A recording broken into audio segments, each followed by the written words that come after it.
Хайр гэж юу вэ? Зөвхөн романтик мэдрэмж үү? Эсвэл хэний энийг ойлгох өөрийн сэтгэл олох аялал уу? Тэр 17 настай. Харин тэр 45 тай. Энэ хачиргалтай. Гэхдээ сэтгэл хөдлөмтэй хөөх. Гэрэл дэрээдүүтэй гүөх жохин нэг л өдөр бүхний алдсан. Харин энгийн нэгэн эр түүний амьдралын шинэ утга учирыг ойлгох болно. Бидний амьдралд хизээ нэгэн цагт борооны дараах нар мандахлуулна. Тэгвэл after the rain бидэрт юу хийх хүссэн бол?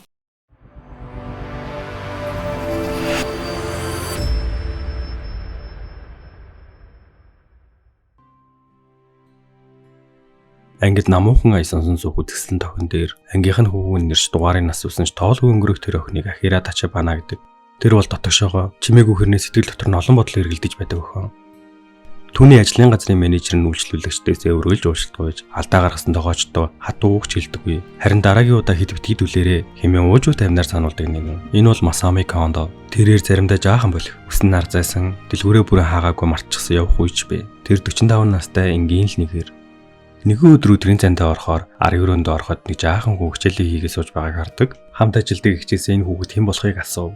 Кондогийн хүүшүүдээ гэхэд ахираа зочиртон. Менежер нь гэр бүлтэй гэдгийг мэдээгүй байсан болохоор жаахан зочирдсон ч хөдөлгөөн тавьширч хүүхдээ нам тоол идэнэ. Нөгөө хүүхдүүд ч их л дүрсгэх бололтой хоолны дахин сонсогд хоорч авлын билээхэд ахираа 50-аар хандаж түнд яаж тоглохыг зааж өгдөг. Би хизээч ингэж сайн тоглож байгаагүй юм байна. Химийн хүү баяртайгаар нэнсгэлгээд ахираа түүнийг хараад аавтайгаа адилхан нүдтэй юмаа гэж бодов. Түүний энэ бодлыг тасалдуулан Кондогаа гарч ирэхэд ичсэндээ шууд л ажилдаа ордог. Хамт ажилдаг их чинь тэр үнэхээр хайнхан. Ийм байгаад байхаар ихнэр нь аяхаа зүр яах вэ гэхэд дахиад л аяга гарлаа. Энэ удаа ахираа 50 биш. Харин ч өөр мэдрэмжтэй болж гараа чангатахад хөлдөг Кондо намайг цох гэж байгаа юм болов уу? Маргааш нэг хичээлийн засварлагын үеэр найзууд нь түн дээр ирж өөрсдийн таалагддаг хүүгний тухай ярин ахираагаас ямар төрлийн хүн таалагддаг болохыг асуухад тэр заримдаа арзаас үстэй өмдний цахилгаан хаяа доошоо буучсан байдаг. Мэдрэмжгүй чангаар найтадаг. Гэхэд найзууд нь үүнийг сонсоод юу вэ утгагүй юм гэд инээлдэг. Өдөр нь ажилдаа ирэхдээ гадна талбай цэвэрлж буй Кондо хараад ажилдаа орно. Хамт ажилдаг өхнөөс ямар залуу сонирхдаг болохыг асуухад нөгөөх нь энд байгаа ирчүүдээс жишээ авъя л да гэд хүмүүсийг нэрлэж эхлэв. Ахир тэгвэл Кондо гэхэд охин үгүй тэр чи хаяаж ах эвгүй нэртэй дийдэг шүү дээ. Үүнийг санаандгүй сонссон Кондо арын өрөөндөө орж хурдан хувцаслж агардаг. Дараа нь ахираа хоолоо идэж байгаа Кондогийн замцыг харан авч өнөртнө. Тэр л үед өнгөрсөн бороотой өдрийн санаанд нь орж тэр борооноос түр хорогдохоор нэгэн кафед орсон юм.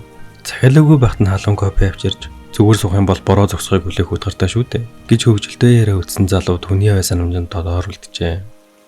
Энэ мөчийг санахад зүрхнийх нь гүнд борооны жижиг тусал мэт дулаахан мэдрэмж төрж байлаа.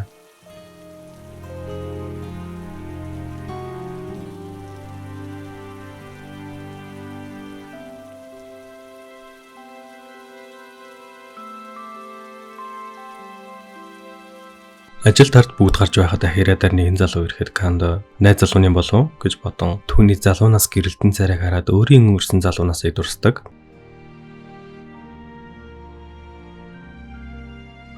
Шинэ өдөр эхэлж ажилд нь шинэ цагийн ажилтан ирсэн нь ангийнх нь Ёшизава байдаг. Кондо түүнийг хараад залуунаас нэг дурлал гэж үнэхээр гоё шүү гэж догтлоод байдаг.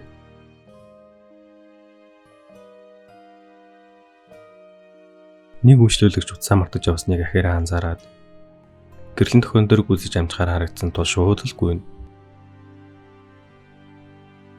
Энэ үеэр ажилчид Ёшизавагаас ахираа өмнө гүйдэг байсан юм уу гэж асуухад тийм ээ. Гэхдээ 6 сарын өмнө хүнд бэртэл авсан гэж хэлэхэд ахираа хөлөндөө хэд ачаал авснаас болоод алхаж чадахгүй байхад Кондо хамаагүй хурж байгаа дуучлаарай гэдэг түн туслан машинтайгаа ойрхон хөвлөг үргэж өгөөд өмнө хөл нь хугарч байсан болохыг мэддэг. Тэр үед Кондо хичээлийн чинь хувцыг найз залуугаар чинь дамжуулаад өгөх үү гэхэд ахираа тэр миний найз залуу биш гэд имлээд ярьж ангашгарлаа. Оройн ажиллаараа орж хувцаа аваад явахдаа чин сэтгэлээсээ ажиллаж байгаа Кондог хараад өөрийн сэтгэлээ гайхсаар гэртээ харин өдрийн болсон зүйлийн талаар бодон хэвтэж байхад танихгүй дугаар залгаад авахд Кондогийн хоолойг сонсоод сайн болсон гэдгээ өөртөө хүлээн зөвшөөрдөг.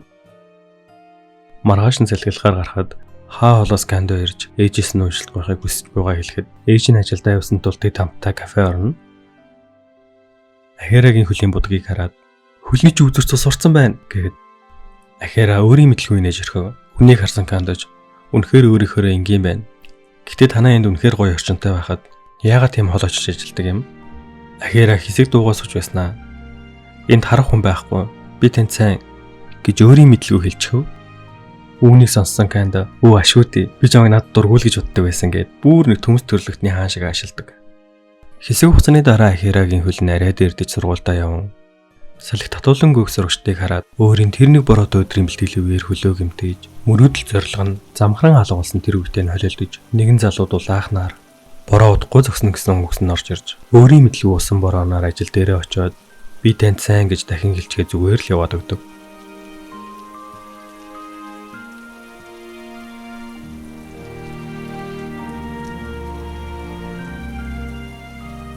Маргааш нь Ахира иргэний ажилдаа ороход юу ч болоогүй юм шиг үрдээ хараа байгааг хараад өчигдөр зүгээр зүйлсэн юм болов? Нууцаар нэгэн бичлэг хийгээд надаар тоолж байгаагаас зайлахгүй. Яг заланд нунах гэж байна. Гэж бодоод өрөөндөө очин ажлын төлөвлөгөөнд өөрчлөлт оруулдан сууж байхаа үед Ахира ээж таны бэлгэнд баярлаа гэж байна лээ. Бас би танд сайн гэж хэлээд байна. Гээд явах гэж байхад нь за би чамайг буудал хүргээд өгье. Хөлч юм уу? Дээрээс нь саяны чиний хэлсэн зүйлийн талаар ярилцах хэрэгтэй байна гэд ажил тараа тэр хоёр цуг явдаг. Чиний тэгж ажиллаж байгаа чинь ямар шалтгаантай юм гэхэд хин нэгнийг хайрлахад шалтгаан хэрэгтэй гэж юу? Надад мэдрэгдэх хинийх мэдрэмжийг нуух хэцүү байна. Гэхэд би 45 настай, чи 17 настай. Хүмүүс юу гэж бодох юм? Бас би зориггүй хоосон хүн. Чи надтай нэг удаа болцож үзээл залах нь гэхэд Ахирагийн нүдэн гэрэлтэж та сая болцсон гэсэн тий? Болцсон штэ. Борооны дараа нар гардаг. Гэхдээ энэ түүхийн төгсгөлд нар мандах болов? Ахирагийн зүрхэнд турсан мэдрэмж хаашаа хөтлөх вэ? Түүний сонголт зөв байсан уу? Хэрв та энэ түүхийн гүн гүнзгий утгыг мэдхийг хүсвэл дараагийн видеог алдаарай. За ингээд энэ удаагийн дугаарыг өндөрлж байна. Таалагдсан бол лайк дараад комент бичээд subscribe дарахаа мартаоцай. Баярлалаа.